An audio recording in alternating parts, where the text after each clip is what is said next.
Hello दोस्तों, exact mystery में आप सभी का स्वागत करते हुए मैं हूं अशोक कुमार राज और मेरे तहे दिल से आप सभी को नमस्कार, आदाब, सत श्री अकाल, राम राम। दोस्तों, मैं आशा करता हूं कि आप सभी कुशल मंगल है बाबा साईनाथ की कृपा से। और आज बहुत ही मजेदार एक किस्सा आप लोग के सामने हाजिर कर रहा हूं जो बाबा साईनाथ के ऊपर है। और जिस वक्त बाबा द्वारका माई में रहते थे हमारे बीच में, यानी मनुष्य शरीर में, ये तब की बात है। और मैं आशा करता हूं कि आप लोग बहुत खुश हो जाएंगे क्योंकि ये वाकया कुछ ऐसा ही है जो आप लोग सुनेंगे तो आप लोग बाकी हंसते भी रहेंगे और बहुत ही मज़ेदार महसूस करेंगे कि वाकई बाबा साईनाथ के साथ किस किस तरह से भक्तों का व्यवहार होता था और भक्त लोग बाबा से किस तरह से मस्ती भी करते थे, है ना। तो ये बात तो साई सच्चरित्र में भी बहुत सारी सुनाई देती है, जैसे कि नाना बली के बारे में कि नाना बली बहुत ज़्यादा मस्ती किया करते थे बाबा साईनाथ के साथ क्योंकि वो बाबा के बहुत प्रिय भक्त में से थे। और सामा भी ऐसे ही थे। तो बाबा के बारे में कहना ही क्या है कि बाबा आज भी, जैसे हम लोगों में से कोई भी, हमारे साईं परिवार में कोई भी भाई या बहन के बारे में देखिए कि जब बाबा पे क्रोधित हो जाते हैं तो बाबा को बहुत ही नरम गरम कुछ भी बातें बाबा से सुना देते हैं और बाबा वो सब कुछ मुंह बंद करके सुन लेते हैं क्योंकि बाबा को पता है कि हम लोग तो अज्ञानी हैं। और बाबा ये बताते ना हम लोगों को कि कोई भी काम अगर मेरे ऊपर सौंप दिया तो तुम लोग श्रद्धा के साथ साथ सब्र भी रखा करो, जैसे ही वक्त आएगा तुम्हारा काम अपने आप बन जाएगा। पर अगर जल्दी करोगे तो जल्दी का काम तो शैतान का होता है।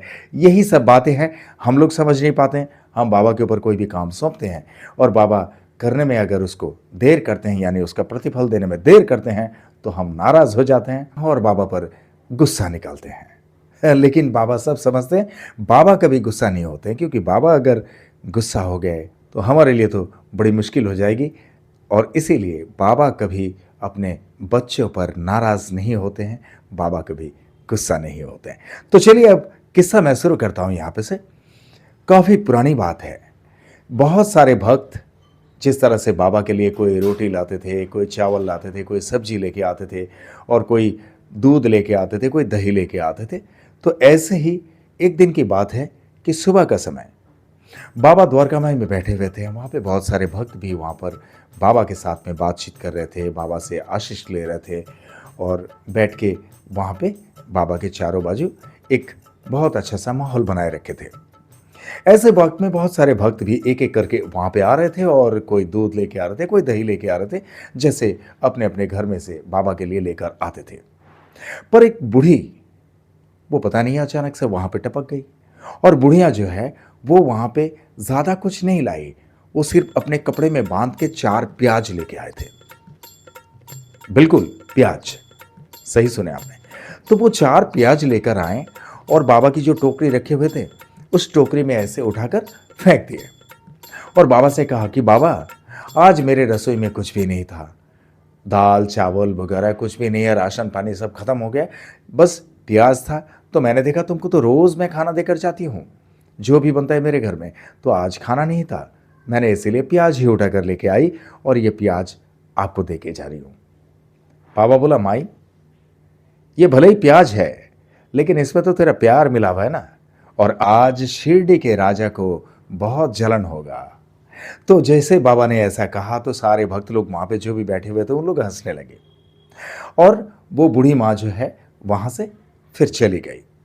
अब वो जाने के बाद बाबा ने क्या किया कि बाबा अपने भक्तों से कहा कि एक काम करो, उस प्याज को काटो और प्याज को काटने के बाद उसमें थोड़ा नमक मिला के यहाँ पे लाओ, हम लोग सब खाएंगे। तो भक्तों ने ऐसा ही किया जैसे कि बाबा ने कहा। उठा, उस प्याज को उठाए और प्याज को काटने के बाद वहाँ पे नमक मिलाए और नमक मिलाने के बाद सारे लोग इकट्ठे वहाँ पे बाबा के साथ बैठ के और खाने लगे। अब कुछ भक्त जो है ये कहने लगे कि बाबा ये तो बड़ा स्वादिष्ट लग रहा है, ये कोई साधारण नहीं लग रहा है। तो बाबा ने कहा कि बेटा, जहाँ पे प्यार हो, श्रद्धा हो, वहाँ पे सादा चीज़ भी स्वादिष्ट बन जाता है और जहाँ गुस्सा हो मन में, वहां मीठा चीज भी कड़वा बन जाता है। यही तो बात है ना। इसीलिए खाओ और उस माता का गुण गाओ जिन्होंने आज प्याज लेकर आए थे।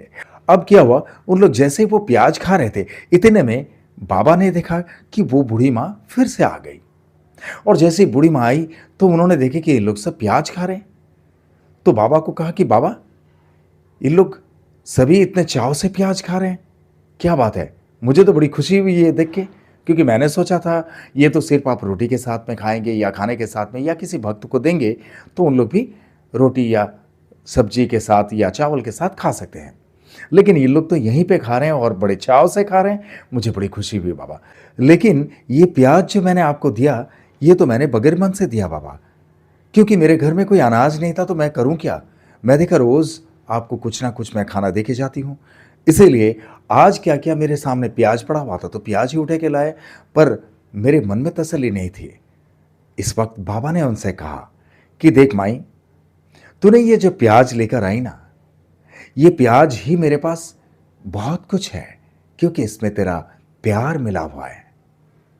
हालांकि तेरे रसोई में साईं का नाम गुंजा था, तभी तूने ये प्याज लेकर आया और ये प्याज जो है यहाँ पे बड़ा ही स्वादिष्ट बन गया, इसीलिए सारे भक्त जो है इसको बड़े स्वाद के साथ खा रहा है। और जिसमें प्यार मिला हुआ होता है वो कितनी भी सादा क्यों ना हो, वो भी स्वादिष्ट बन जाता है। ओम साई राम।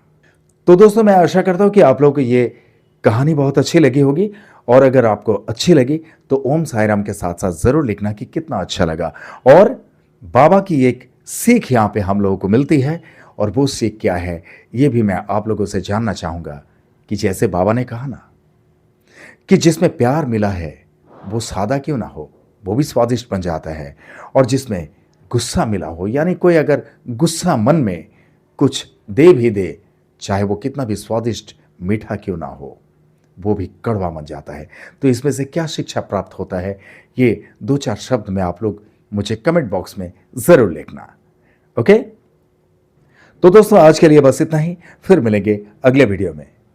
और आप लोग जिस तरह से मुझे प्यार देते हैं, जिस तरह से मुझे प्यार करते आए हैं, इसी तरह से हमेशा आप लोग के प्यार की जरूरत है। आप लोग का प्यार हमेशा मेरे सर आंखों पे है। आप लोग का प्यार मेरे लिए सिर्फ प्यार नहीं, आप लोग का प्यार ही मेरे लिए आशीर्वाद है। आप लोग का प्यार और साईं की कृपा अगर मेरे साथ में हो तो I can do a lot of things. इसलिए आप लोग के दिल में एक छोटी सी जगह जरूर रखना जहां पर अशोक कुमार राज वो एग्जैक्ट मिस्ट्री हमेशा के लिए रह सके। करेक्ट? और आप लोग जो भी इस चैनल में नए हैं, आप लोग इस चैनल को लाइक करें, शेयर करें, सब्सक्राइब करें एंड बेल आइकन को जरूर दबा दें, ताकि एग्जैक्ट मिस्ट्री चैनल के हर एक वीडियो का नोटिफिकेशन आप लोगों तक सबसे पहले पहुंचे। और चलते चलते मैं इतना ही कहूंगा दोस्तों, बहुत ख्याल रखिए अपना। जिस तरह से आप लोग बाबा साईनाथ पर भक्ति रखते हैं, इसी तरह से बाबा साईनाथ हमेशा आप सब पर अपनी कृपा दृष्टि रखे, हमेशा आप सब पर अपनी कृपा बरसाते रहे। ये मेरे तहे दिल से आप सबके लिए शुभकामनाएं। और जिस तरह से इत्मीनान से आप लोगों ने ये वीडियो देखे हैं, जिस तरह से अपना कीमती वक्त देकर ये वीडियो देखे हैं, इसके लिए आप सभी को मेरे तहे दिल से बहुत बहुत धन्यवाद के साथ ओम साई राम।